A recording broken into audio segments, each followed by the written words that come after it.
This is the Lone Crater YouTube. We hope this video helps. You start by preparing a clean environment. Install Pkhex Maui and the matching NET runtime so compatibility is solid. Once done, make a backup of your save file, always so you can roll back if needed.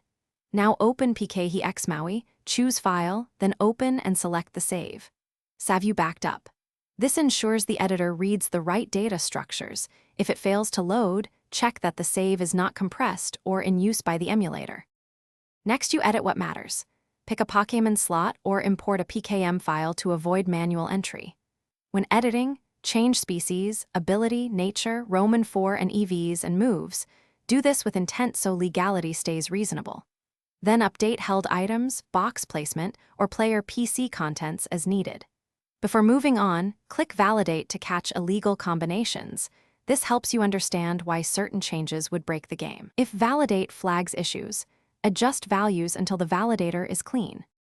Finalize by saving to a new file name so you preserve both the edited and original backups. Then inject that save back into your console or emulator using the standard transfer method. After injection, restart the game to force the title to read the updated save. If the game crashes or refuses to load, immediately restore the original backup and reopen Pkhex Maui. One key troubleshooting tip: always run Validate and resolve each flagged error before saving. Most crashes come from invalid data. Thanks for watching. Consider subscribing if we helped you.